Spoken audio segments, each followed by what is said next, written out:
Bismillahirrahmanirrahim. Assalamualaikum warahmatullahi wabarakatuh. Selamat berjumpa kembali anak-anakku semua. Selamat berjumpa kembali Bapak Ibu Guru, rekan sejawat, teman pengajar Mapel Prakarya jenjang SMP MTS.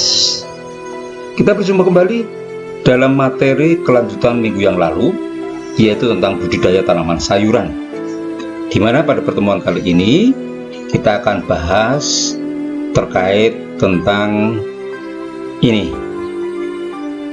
proses budidaya tanaman sayuran yang akan dimulai dari peralatan, alat bahan, kemudian teknik dan cara pembudidayaan tanaman sayuran.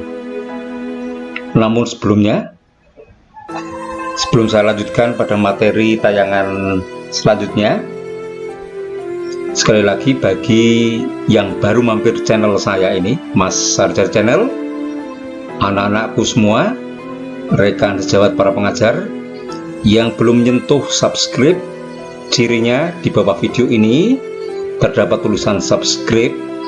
Jika masih berwarna merah, berarti belum disentuh. Mohon tolong untuk bisa disentuh terlebih dahulu, kemudian sentuh pula jempol ke atas bila suka, lalu share, bagikan kepada teman-teman, pada rekan sejawat, para pengajar yang lain yang membutuhkan materi ini. Nah, kepada teman-temanku semua, anak-anakku semua yang sudah melakukan sentuh subscribe, saya ucapkan terima kasih sekali. Ini sangat berarti bagi saya, support untuk saya.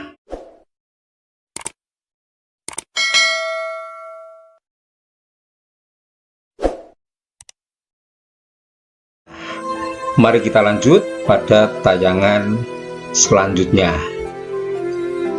Pada pertemuan kali ini, anak-anakku dan rekan sejawat, saya akan sampaikan materi awal sebelum masuk kepada proses budidaya tanaman sayuran yang sebenarnya, yaitu diawali dengan kita akan belajar mengenai peralatan-peralatan yang dibutuhkan dalam pembudidayaan tanaman sayuran. Kemudian yang kedua, kita akan belajar pula tentang bahan-bahan apa saja yang dibutuhkan dalam proses pembudidayaan tanaman sayuran. Yang ketiga adalah teknik dan proses pembudidayaan tanaman sayuran. Pada kesempatan kali ini, saya akan menyampaikan dua materi ini terlebih dahulu, yaitu nomor 1 peralatan budidaya tanaman sayuran, dan yang kedua adalah bahan pembudidayaan tanaman sayuran. Mengingat pada materi yang ketiga ini cukup panjang dan cukup penting, nanti akan saya sampaikan dalam tayangan selanjutnya. Nah, inilah cakupan materi pada tayangan kali ini. Apakah sudah siap anak-anakku semua? Kalau sudah siap, mari kita masuk pada tayangan selanjutnya.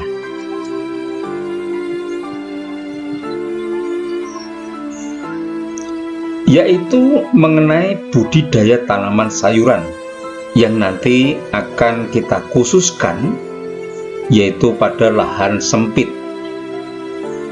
Bagi yang memiliki kebun, memiliki pekarangan luas, tidak masalah. Tapi bagi yang memiliki lahan ataupun sisa tanah di rumah sangat sempit, maka kita bisa melakukan dengan tahapan-tahapan dan teknik inovasi seperti akan nanti kami sampaikan.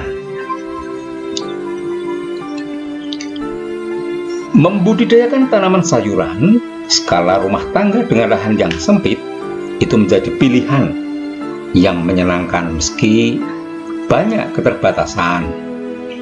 Namun menggunakan metode dan inovasi, berkebun menjadi menyenangkan, efektif, dan efisien.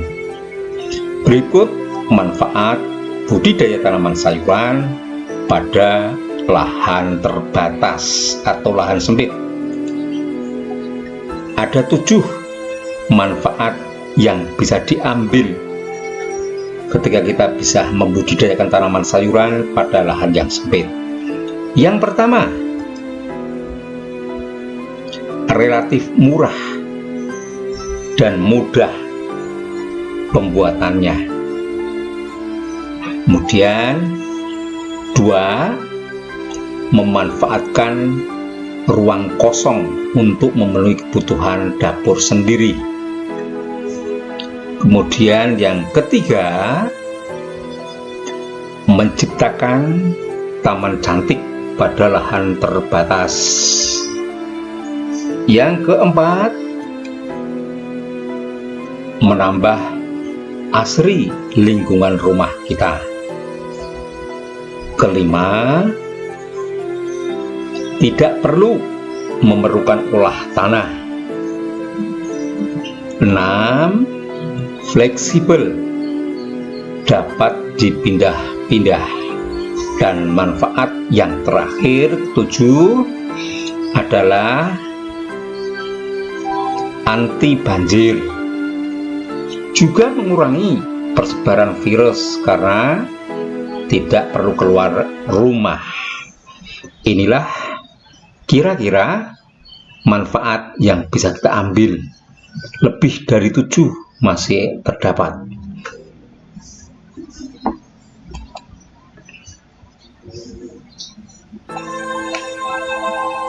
Selanjutnya adalah jenis tanaman sayuran yang dapat dibudidayakan pada lahan terbatas.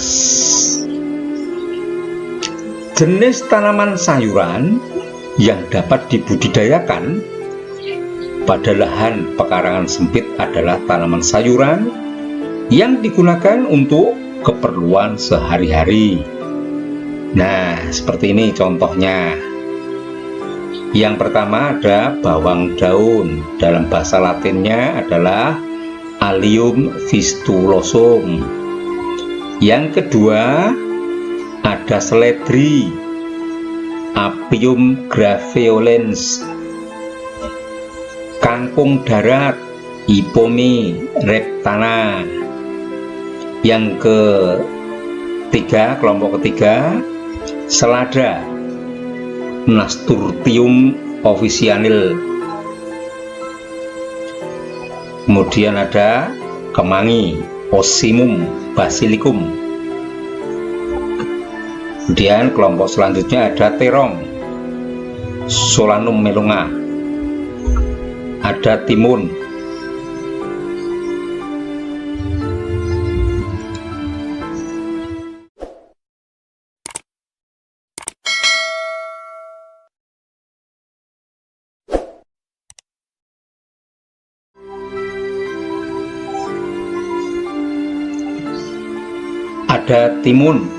Cucumis sativus. Kemudian ada cabai, Capsicum annuum. Tomat, Solanum lysopersicum. Ada bayam, Amaranthus hybridus. Sawi, Brassica juncea. Inilah jenis-jenis tanaman sayuran yang dapat dibudidayakan pada lahan terbatas. Masih banyak lagi tanaman sayuran lain yang bisa dibudidayakan.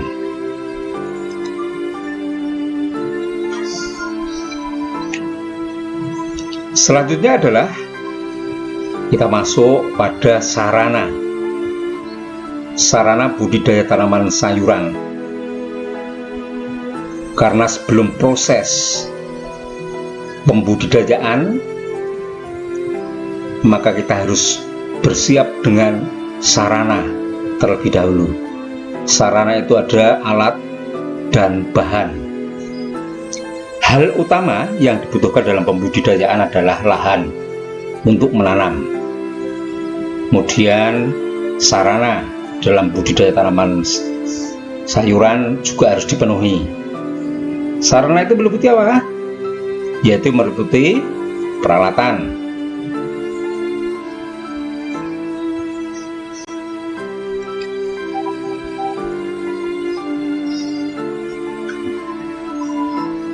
dan bahan budidaya tanaman. Yang pertama, peralatan budidaya. Apa saja alat-alat yang dibutuhkan dalam pembudidayaan tanaman sayuran? Ya, alat-alat yang digunakan ada cangkul, skop, garpu, dan alat untuk memelihara tanaman, misalnya gunting, cetok, dan lainnya. Seperti apa tuh gambarnya? Ini. Ya, di situ adalah berbagai alat yang digunakan dalam pembudidayaan tanaman sayuran. Skop. Mana yang itu skop? Ya, ini. Ini adalah skop. Fungsinya tidak jauh beda dengan cangkul, ya, tidak jauh beda dengan cangkul. Kemudian ada garpu, membersihkan kotoran, ranting, dan sebagainya. Terdapat gunting, guntingnya bermacam-macam. Selain gunting seperti ini, terdapat pula gunting ini dan gunting pemotong ini. Kemudian gembor, oret, nah, untuk menyirami tanaman. Selanjutnya ada ember, lalu kita juga memerlukan gerobak dorong untuk mengangkut bahan dan peralatan.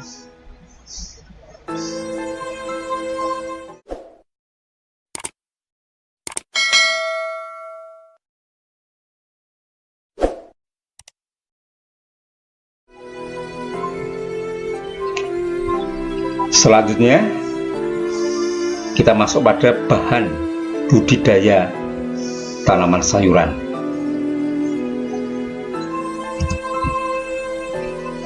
Yang pertama adalah benih atau bibit. Seperti ini. Ini adalah benih ketika masih disemai, dan ini sudah tumbuh menjadi bibit. Nah, di sini untuk benih atau bibit,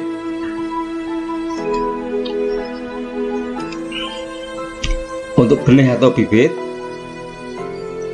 itu pilihlah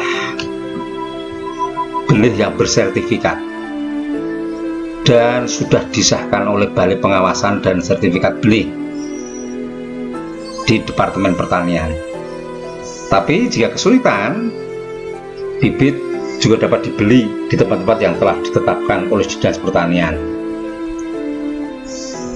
Untuk apa? Agar benih atau bibit yang kita pilih itu adalah benih yang unggul, cepat tumbuh, dan hasilnya memuaskan.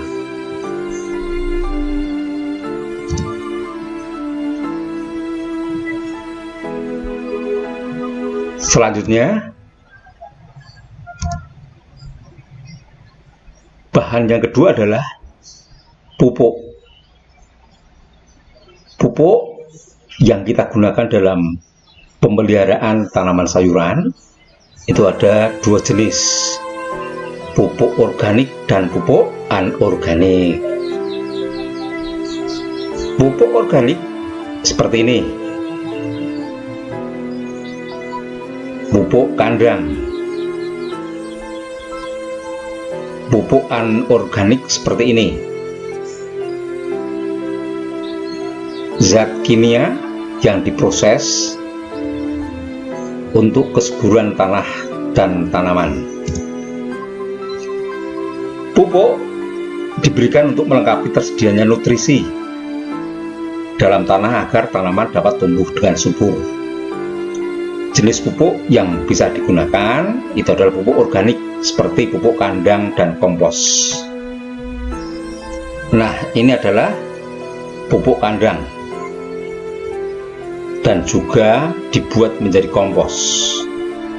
Sementara gambar di sebelah ini adalah pupuk jenis anorganik seperti urea, NPK, KCl, TSP, dan ZA. Itu semua dapat kita peroleh di toko pertanian dan sebagainya.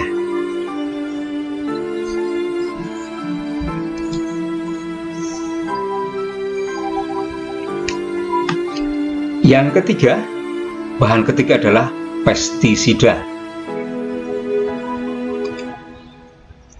Hama dan penyakit dapat menyerang tanaman, tetapi hama dan penyakit dapat dikendalikan dengan bantuan pestisida. Jenis pestisida yang bisa digunakan pun beragam. Ada pestisida alami dan ada pula pestisida buatan. Nah, seperti ini kita memelihara tanaman setelah tumbuh, yaitu dengan pestisida, menyemprot, mengendalikan organ hama tanaman.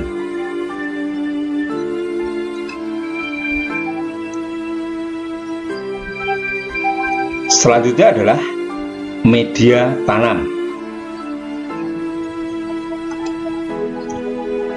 Sebelum menanam, kita perlu memperhatikan media yang akan digunakan sebagai tempat tanaman. Pilih media yang tepat agar mampu menjaga kelembaban pada akar. Pastikan mencukupi kadar oksigen serta unsur hara. Banyak orang menggunakan tanah, tetapi tidak sedikit pula menggunakan jenis media lain. Biasanya lebih mudah dicari untuk perkembangan tanaman lebih cepat. Beberapa media tanam, di antaranya ada arang sekam atau sekam hitam, ada humus, ada batang pakis, ada sabut kelapa, ada rock wool, pasir, dan spon. Seperti ini. Jadi media tanam itu tidak sembarangan, sehingga nanti pertumbuhan tanaman itu akan dapat dijaga. Nah, itu semua subur dan tidaknya sangat bergantung pada apa yang disebut dengan unsur hara. Unsur hara menjadi bagian yang sangat penting dari tumbuh berkembangnya tanaman sayuran. Apakah itu unsur hara? Fungsinya apa? Macamnya apa saja? Nah, maka nanti unsur hara yang ada itu bisa menjadikan indikator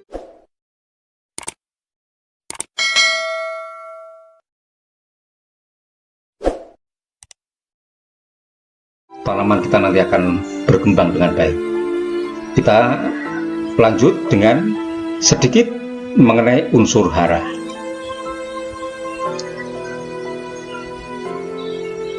Nah, unsur hara itu adalah makanan yang diperlukan oleh tanaman sehingga dapat menghasilkan produksi yang optimal. Yang pertama, sinar matahari untuk fotosintesis. Kemudian ada CO2, karbon dioksida. Ada O2, oksigen.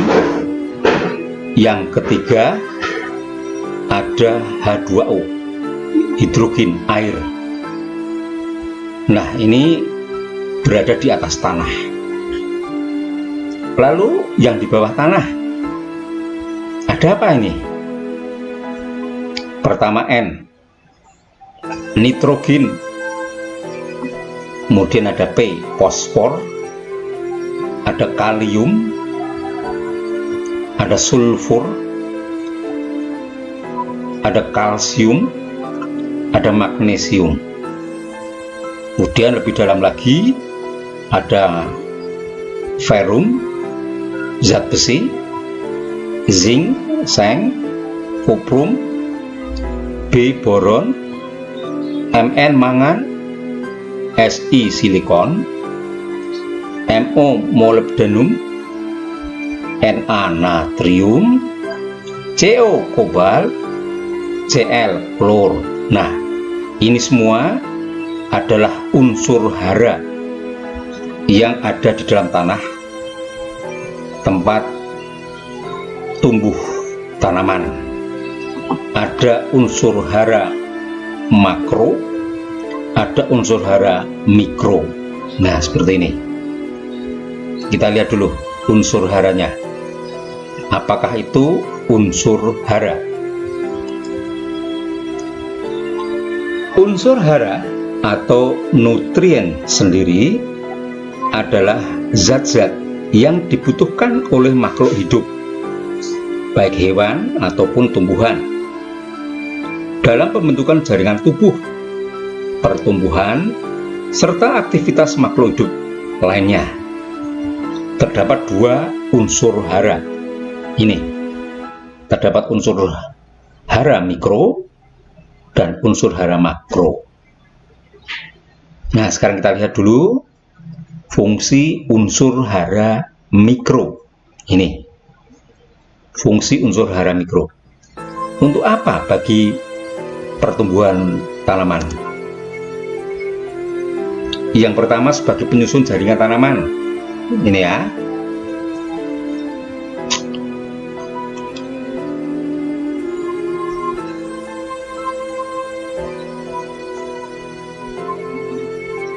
Yang pertama, sebagai penyusun jaringan tanaman. Yang kedua, sebagai katalisator atau stimulan. Yang ketiga, mempengaruhi proses oksidasi dan reduksi tanaman. Dan yang keempat, mengatur kadar asam. Inilah fungsi unsur hara mikro. Selanjutnya kita lihat unsur hara makro.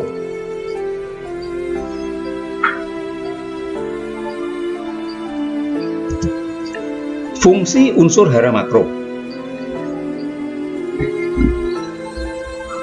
Unsur hara makro mutlak dibutuhkan oleh tanaman karena fungsinya itu. Apa saja fungsi unsur hara makro? Ya, seperti ini. Yang pertama, unsur hara makro mutlak dibutuhkan oleh tanaman. Untuk apa?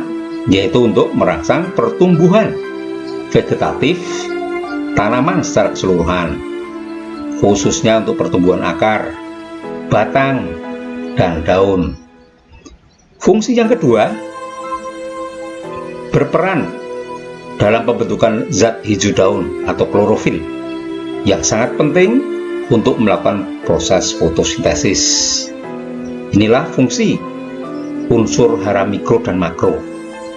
Lalu kita lihat zat apa saja yang masuk dalam unsur hara mikro dan zat apa saja yang masuk dalam unsur hara makro.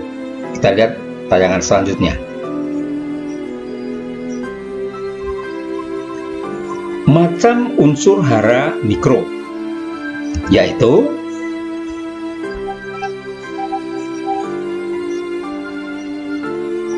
yang pertama ada klor, Cl.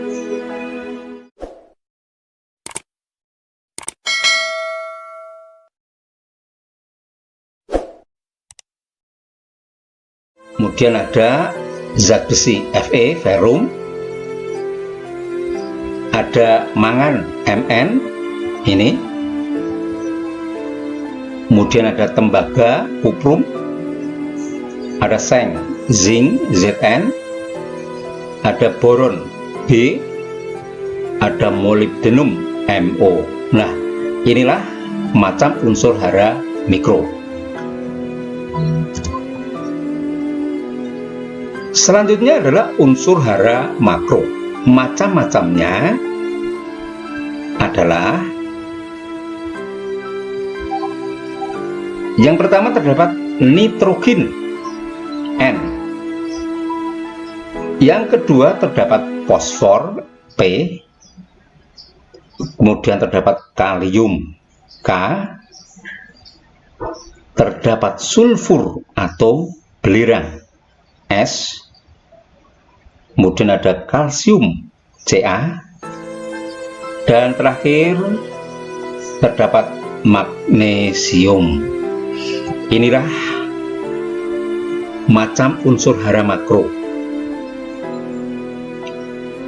dan macam unsur hara mikro yang sangat dibutuhkan oleh tanaman. Nah, sampailah kita di penghujung materi kali ini. Selanjutnya kita akan lanjutkan teknik dan proses pembudidayaan tanaman sayuran pada pertemuan yang akan datang. Sebelum saya akhiri, sekali lagi mohon tolong untuk disentuh subscribe-nya, kemudian sentuh jempol ke atas bila suka, dan bagikan pada yang lain. Sebelum diakhiri pula, bagaimana anak-anak tugas di pertemuan yang kedua kemarin? Sudah selesai belum? Ya, kalau sudah selesai segera dikumpulkan. Nanti akan menyusul tugas selanjutnya yang diberikan oleh Bapak Ibu Guru. Kurang lebihnya mohon maaf. Terima kasih. Wassalamualaikum warahmatullahi wabarakatuh.